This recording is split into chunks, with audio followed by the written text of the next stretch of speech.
ప్రభువునందు ప్రియమైన వారులారా, ఆయన నామములో మీ అందరికీ కూడా ఈ ఉదయకాల సమయంలో వందనాలు. హల్లెలూయా.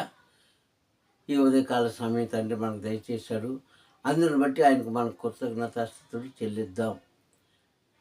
ఎందుకంటే ఈ నూతన దినాన్ని చూడలేక గత రాత్రి కాలంలో ఎందరో కాలగతులు అయిపోయారు. ఉన్నవారేమీ లేనివారేమి. కానీ ఈరోజు మనం సజీవులుగా ఉన్నామంటే కేవలం ఆయన యొక్క కృపచేతే కాకుండా ఆయన కన్ను దృష్టి మన మీద ఉంచినందుకు గాను ఇట్టి రీతిగా మనం ఆయనకు కృతజ్ఞత అర్పణలు చెల్లించుకుందాం. ఈ యొక్క సమయంలో వాక్యాన్ని మనం జ్ఞాపకం చేసుకొని ధ్యానించే ముందు మా ఛానల్ని సబ్స్క్రైబ్ చేసుకొని లైక్ చేసి షేర్ చేయండి.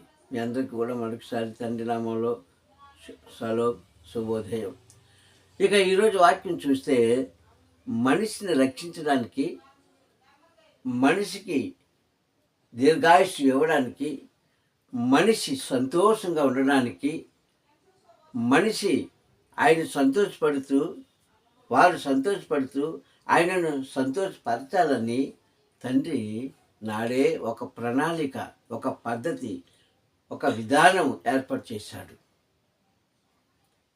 నాడే అనగా ఇప్పుడు ఆదాము కాలం నాడే ఒక ఏర్పాటు చేశాడు. అయితే ఆదాము తరము దాటిన తర్వాత అప్పుడు మనుషులను తండ్రి ఎలా రక్షించాడు అన్నది మనకి వాక్యంలో మనం చూసుకుంటుంటాం. కానీ మనుషులను రక్షించాలంటే, ఒక మనిషిని రక్షించాలంటే మరొక మనిషి సహాయం చేయాలి. ఆ సహాయం చేసేవాడికి సహాయం చేయాలన్న గుణము కలిగినట్లుగా పరమ తండ్రి ఇక్కడ ఒక వ్యక్తిని ఏర్పాటు చేసుకున్నాడండి. కొంతమంది మనుషులను రక్షించడం కోసం. ఆయనకి అసాధ్యమైనది ఏమీ లేదు. కానీ మనుషులే రక్షించుకోవాలి కనుక మనుషులను రక్షించడం కోసం ఒక మనిషిని ఆయన ఏర్పాటు చేశాడు. సంగమా, ఈరోజు కూడా ఒక మనిషి చెడిపోతుంటేనో, ఒక మనిషి తప్పుడు మార్గంలో వెళుతుంటేనో చూస్తూ విడిచిపెట్టకూడదండి. ఎందుకంటే మనం అందరం కూడా దైవ బిడ్డలము. మనం అందరం కూడా ఆయన యందు జీవిస్తున్న వారము, ఆయన ప్రేమను పంచుకుంటున్న వారము, ఆయన యొక్క కృపలో జీవిస్తున్నారు కనుక మనం మానవత్వాన్ని అక్కడ చూపించాలి. హల్లెలూయా. ఈరోజు ఆ మానవత్వం లేదు మనుషుల్లో. ఆ మానవత్వం లేదు, ఆ దయ లేదు, ఆ కృప లేదు, ఏమీ కూడా లేదు. కానీ నాడు ఆయన కొంతమంది మనుషులను రక్షించడం కోసం ఒక వ్యక్తిని ఏర్పాటు చేసుకున్నాడు. ఎవరి వ్యక్తి అంటే, ఇశ్రాయేలు కాలంలో ఫరో దేశంలో బందీగా పడి ఉన్న ఆ మనుషులను రక్షించడం కోసము తండ్రి మోషేని ఎంచుకున్నాడు. అయితే మరి మోషేని ఎంచుకున్న ఆ మోషే వెంటనే ఆయన పని చేశాడా? చేయలేదు. ఈరోజు కూడా అంతేనండి.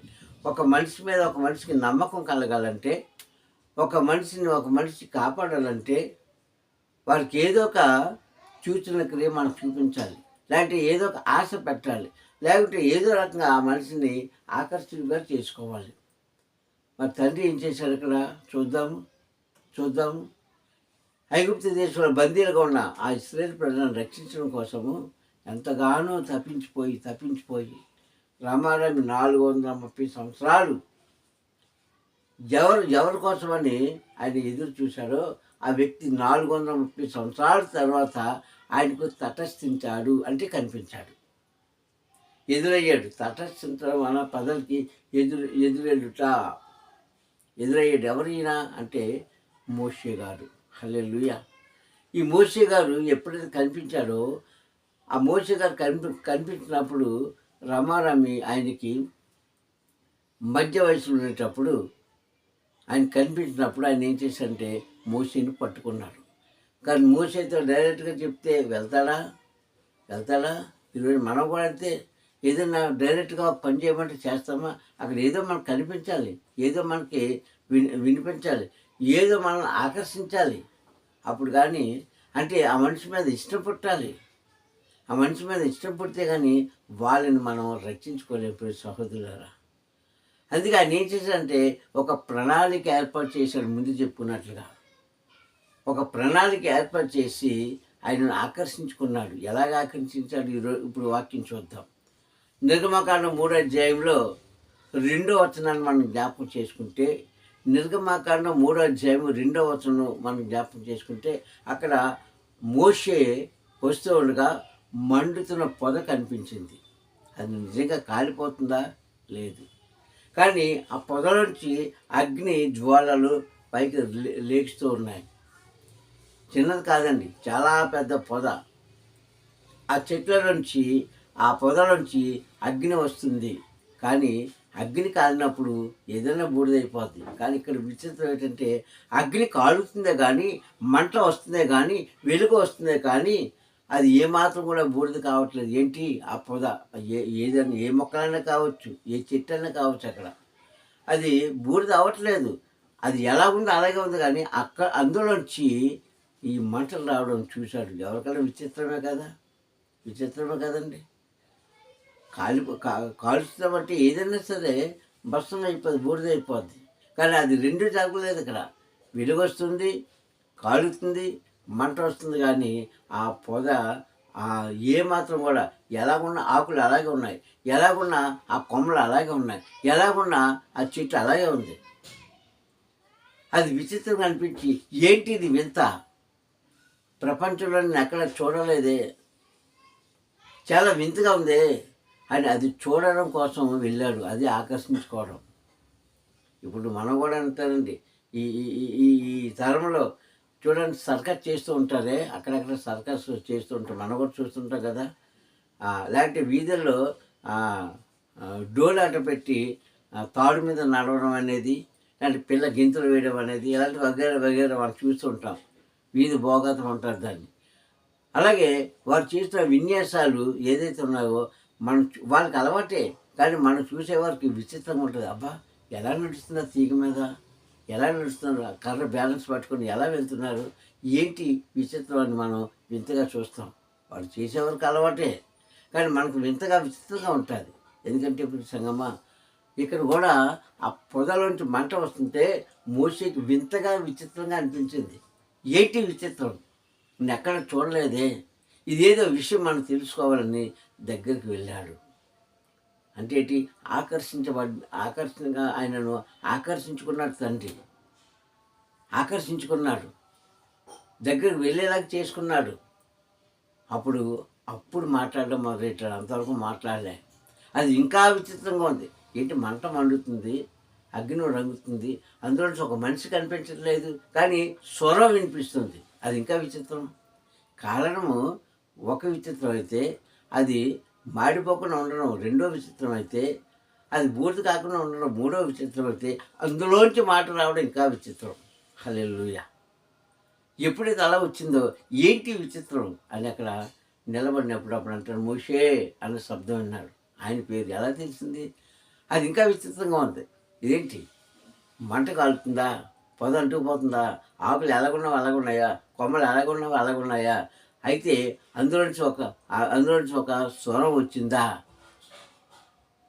అందులో పైగా నా పేరెట్టి పిలుస్తున్నారా, ఎవరింటి ఎవరి పిలిచేది ఎవరు ఎవరు ఎవరు ఎవరు ఒక క్షణకాలం మోషేకు బ్రెయిన్ అంతా ఇదైపోయింది, తిరిగిపోయింది. నీవెవరు అని అడిగినప్పుడు నేను పిలుస్తున్న ఆ తండ్రి నాన్న యావని నేనా అన్నారు అక్కడ. హల్లెలూయా. మోషే అని పిలిచి, నీ కాళ్ళకున్న చెప్పులు నాకు విడిచిపెట్టి నా పవిత్ర స్థలంలోకి నిన్ను పిలుస్తున్నాను కనుక నువ్వు రా అంటే, కాళ్ళకున్న చెప్పులు విడిచిపెట్టి దగ్గరికి వెళ్ళేటప్పుడు అప్పుడు తండ్రి ఆయనతో మాట్లాడడం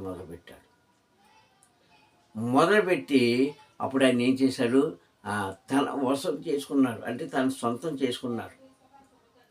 మోషేని తండ్రి సొంతం చేసుకున్నాడు. అప్పుడు ఎప్పుడైతే దేవుడు అక్కడి నుంచి వచ్చేసాక, ఆ పొద నుంచి బయటకు వచ్చాక, అప్పుడు మళ్ళా మాట్లాడడం మొదలుపెట్టాడు మోషేతో. ఎలాగ డైరెక్ట్గా కాదండి, డైరెక్ట్గా మాట్లాడలే, మళ్ళా మొదలుపెట్టాడు మాట్లాడడం. ఏమంటున్నాడంటే అక్కడ, మోషే ఇదిగో నీకు వినిపిస్తుందా అంటే, చిత్తగించి ప్రభు ఏమిటని అడిగాడు. నా ఇశ్రాయేలు చేస్తున్న ఘోష, ఏడుస్తున్న ఏడుపులు, పడుతున్న కష్టాల నుంచి వచ్చిన ఆర్తధ్వని అంటే హృదయం నుంచి వచ్చిన బాధ. ఆర్తధ్వని శబ్దం, ధ్వని అనగా శబ్దము. హృదయం నుంచి వచ్చిన బాధ, ఆ మొర, ఆ ప్రార్థన, ఆ యొక్క ఏడుపు నీకు వినిపిస్తుందా అంటే లేదు తండ్రి అన్నాడు. నాకు వినిపిస్తుంది. వారు నిజంగా వారు ప్రార్థిస్తున్నారు కనుక, మమ్మల్ని రక్షించేవారు ఎవరైనా అంటున్నారు కనుక, ఇప్పుడు వారిని రక్షించడానికి నిన్ను సాధనంగా నేను వాడుకుంటున్నానని అసలు విషయం అప్పుడు చెప్పాడు. అప్పుడు అర్థమైంది మోషేకి, అందుక నాకు ఈ వింతను చూపించావు, అందుక నన్ను ఆకర్షించుకున్నావు, అందుక నా పేరెట్టి పిలిచావు అని కాస్త వెనకడుగు వేశాడు మోషే. వెనకడుగు వేశాడు. నీవు అంటాడు 3:9 చెప్పిన మాట, మోషే ఇశ్రాయేలు యొక్క మొర నిజముగా నా దగ్గరికి చేరింది. ఇశ్రాయేలు యొక్క మొర నిజంగా నా దగ్గర, వారు చేసిన ఆర్తధ్వని, ప్రార్థన, ఏడుపులు అవన్నీ కూడా నిజంగా నా యొక్క సన్నిధికి చేరాయి 430 సంవత్సరాల తర్వాత. కనుక ఇప్పుడు వారిని నీవు రక్షించాలంటే అప్పుడు అంటాడు మోషే, అయ్యా ఇది నాకు సాధ్యమా, ఇది నేను చెయ్యగలనా, దయచేసి నన్ను విడిచిపెట్టేయండి. ఏదో చూశాను, విచిత్రంగా ఉంది, అది కూడా చూశాను, నా పేరు పెట్టి పిలిచావు, సంతోషం, ఇప్పుడు మాట్లాడుతూ ఇంకా సంతోషం. కానీ ఇంతసేపు నేను పొందుకున్న సంతోషము ఇప్పుడు మీరు మాట్లాడే మాటల్లో ఏంటి, నా ఇశ్రాయేలు ప్రజల దగ్గరికి వెళ్ళి వాళ్ళు విడిపించు ఐగుప్తు దేశం అన్న మాట ఉంది, నాకు అది నాకు దిగులుగా ఉంది, హృదయంలో భయముగా ఉంది అని అక్కడ ఎప్పుడైతే చెప్పాడో, భయపడక నేను నీకు తోడే ఉన్నాను అన్నాడు. హల్లెలూయా. అంటే ఈ ఇశ్రాయేలు ప్రజలను కాపాడడానికి, లేకుంటే ఈరోజు ఒక మనిషిని కాపాడడానికి మరొక మనిషికి ఎంత హితబోధ చేస్తేనో, ఎంత జ్ఞానం ఇస్తేనో, ఇన్ని రకాలుగా ఆకర్షించుకుంటేనో తప్ప ఆ మనిషిని మనం రక్షించలేమండి. ఇది చాలా కష్టం, చాలా కష్టం. మామూలుగా గోతులో పడిపోతున్నాం అని ఈ తాడెట్టు లాంటి ఈయన ఇచ్చినట్టు లాంటి ఎరవకుండా రక్షిస్తాం, ఊబిలో పడిపోయిన రక్షించడం చాలా కష్టం. ఇప్పుడు వీళ్ళు ఊబిలో పడిపోయారు ఇశ్రాయేలు ప్రజలు, అయినా ఆయనకి అసాధ్యం అంటూ ఏమీ లేదు. ఆయన తలంచుకుంటే ఏదైనా చేయగలరు. అందుకు సాధనగా మోషేని పిలిచాడు అక్కడ. అది అంతేగాని పిలిచినట్టు వెళ్ళిపోయి వాళ్ళు తీసుకొచ్చలే. మోషేని పిలిచి చెప్తున్నాడు, ఈ హితబోధ చేస్తున్నాడు, ఇదిగో నా ప్రజలు ఏడుస్తున్నారయ్యా, పసివారు మొదలుకొని పెద్దవారు కూడా కుమిలిపోతున్నారయ్యా, ఆ వెట్టి సేకరి చేయలేక వారు తల్లడిల్లిపోతున్నారయ్యా, కనుక నిన్ను నేను పంపిస్తున్నాను, నువ్వు వెళ్ళి వారిని తీసుకురా అంటే, అయ్యా అది నాకు అసాధ్యం అన్నాడు. కానీ బైబిల్ ఏం చెప్తుందంటే, మనిషికి అసాధ్యమే కానీ ఆయనకి సాధ్యము. మనం కాదనుకున్నది ఆయన అవినట్టుగా చేసే తండ్రి. అప్పుడు అంటాడు, నేను నీకు తోడే ఉన్నాను, నువ్వెందుకు భయపడుతున్నావు అని ఎంత చెప్పినా మోసే ఒక పట్టణ ఇష్టపడలేదండి. ఒక లెక్కగా ఆయన మాటలను లక్ష్య పెట్టలేదు. అయితే ఇక్కడ ఏమంటారంటే, చాలామంది ఆ ఐగుప్తులో ఉన్నప్పుడు మోసే ఒక ఐగుప్తుని చంపేశారు కదా, ఇసుకలో పాతి పెట్టేశారు కదా, అది వాళ్ళు చూసి నువ్వు తరుకు వచ్చేసారు కదా, అందుకే మిత్రుడైనటువంటి తన మామగారి దగ్గరికి వచ్చి దాక్కున్నాడు కదా, మోషే కనిపిస్తాను చంపేస్తుందని భయపడి ఇప్పుడు వెళ్ళనంటున్నాడు అనుకుంటారు. అది వాస్తవమే, కానీ అందుకు కాదే మోసే వెళ్ళనని చెప్పేది. ఈయన యొక్క మహస్యం ఏమిటో చూద్దామని. ఏం చేస్తాడో ఇంతవరకు నాకు చూపించాడు, ఆకర్షించుకున్నాడు, ఇప్పుడు చేయించడానికి సిద్ధంగా ఉన్నాడు. అక్కడ మొదటిది ఏంటంటే చూపించాడు, రెండోది చేయించాడు. ఎక్కడ చేయించాడు, ఎలా చేయించాడు? 4వ అధ్యాయంలో 2వ వచనం, నాకు అదే నిర్గమకాండం 3వ అధ్యాయం 2వ వచనంలో చూపించాడు మోషేకి, 4వ అధ్యాయం 2వ వచనంలో అక్కడ